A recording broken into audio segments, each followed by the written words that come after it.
Hey guys, today I want to talk about getting a consistent, even tone no matter where you're playing on the instrument. And to do this, I'm going to talk about something I like to call the bow weight to placement ratio. Every single note on the instrument has a sweet spot. That is where we place our bow that gets the best, ringiest sound. But weight also plays into this. If you're playing, say, in first position, then the amount of weight you're going to use is going to be drastically different than the amount of weight you're going to use all the way up here, as is your bow placement. You're going to move down. So bow weight to placement ratio really helps to find the sweet spot depending on every single note that you're on, no matter what string, no matter what dynamic level. And this is essential for getting a clear, consistent sound moving all the way through the instrument. So the trick is to find the right amount of weight depending on where you're placing your bow, depending on what notes you're playing, depending on what dynamic you're playing, depending on what effect you're trying to get. And that's a lot to think about. But we're going to talk about that today, and hopefully I can make it a little bit easier for you.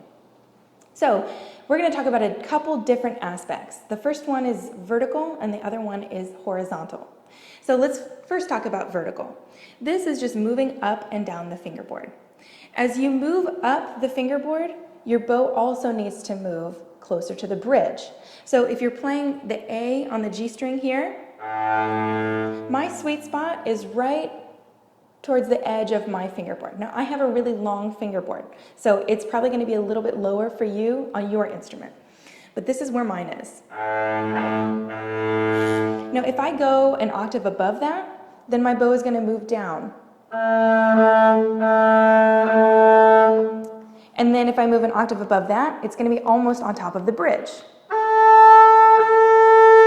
So as you can see, the bow placement is really important here, and you want to make sure that you're moving your bow farther down as you get higher up on the string. Now, weight is also important, and you have to increase the weight as you get closer to the bridge. You cannot use the same amount of weight that you would here above the fingerboard. So if you put a ton of weight above the fingerboard in a lower position, this is what happens. Your bow kind of crushes the string a little bit. There's not as much tension above the fingerboard, and so your string sort of collapses underneath all of that weight. But there's a ton of tension all the way down closer to the bridge. So you can really dig in, and as you get higher up on the fingerboard, it's a little bit easier to do that. Now that's not to say that you cannot put your bow close to the bridge when you're in first position. That is a really difficult thing to do, but it gets a great sound and it really makes the notes pop out. So again, depending on the effect that you're trying to get, that can be very important, and that can be a very useful thing to do. Now if let's say you're moving in a vertical fashion and you're playing something and you're going really quickly, it's going to be difficult for you to remember to increase the weight and move the bow closer down to the bridge. But if you do that, then you'll find that the notes, even when you're slurring, are going to really pop out, and you'll sort of get a natural crescendo. You might not want a crescendo, but you can sort of loosen the weight up a little bit as you get closer to the bridge and get a consistent, even tone. But if you're doing a really quick run, then that's a good opportunity, I think, for you to get a nice big crescendo and make the notes really pop and then sing on the very top note. So now let's talk about the horizontal aspect. Sometimes the lower strings, especially in the upper positions, can sound sort of fuzzy and they're not very clear. And so a lot of people will avoid these positions, which is completely understandable, but I do think that we can get a nice clear sound all the way up here. So let's talk about that. When you're playing in the upper positions on, say, the G string, you're going to use a little bit lower of a placement and a little bit more weight. If you move over one string, it doesn't change too much, but I find that I need to move my bow a little bit closer to the bridge and put a little bit more weight in.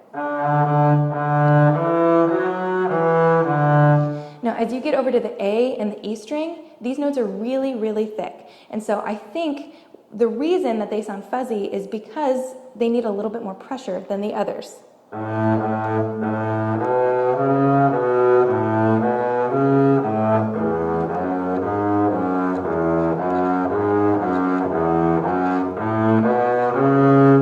So if you noticed, as I moved my bow a little bit closer to the bridge and put a little bit more weight in, the notes did sound a little less fuzzy. It's still tricky to play up here just because pressing down on these A and E strings in thumb position is enough difficulty as it is, but if you can put your bow a little bit closer to the bridge and sort of force yourself to put a little bit more weight in, then that will combat that fuzziness a little bit. So if you're playing something, if you're playing a run or a melody or whatever that starts, say, in the thumb positions or around here, and you're going sort of horizontally across the string, then you can sort of move the bow a little bit closer to the bridge and put a little bit more weight in, and then as you get higher, you can relax that a little bit just to keep the consistency of tone. So the final thing that I want to talk about is the amount of bow that you use. When you get higher up on the string, the amount of bow that you need to use increases. So if you're playing down here, you can sort of get away without using a ton of bow. You don't have to use your whole bow. It can be nice sometimes, but you don't need to get a nice sound.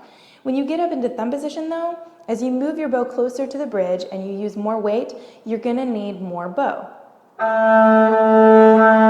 And especially if you're playing all the way up here,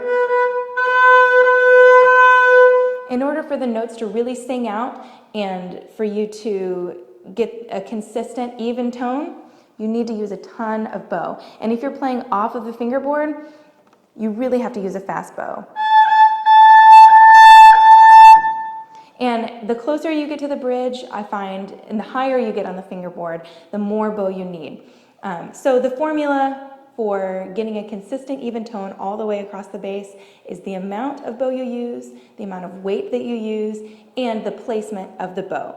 And you can do this with any effect that you want. You can do sul ponticello, you can get a really small, timid kind of sound all the way up here or all the way down here.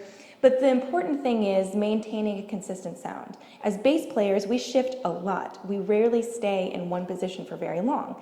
And so as we move, we have to make sure that we're not just changing the tone just because that's what happens. We have to change the tone if we want to, but if we want to maintain a consistent sound, which usually we do, we have to figure out ways to combat the natural changes in the instrument. And so I hope that all of this helped.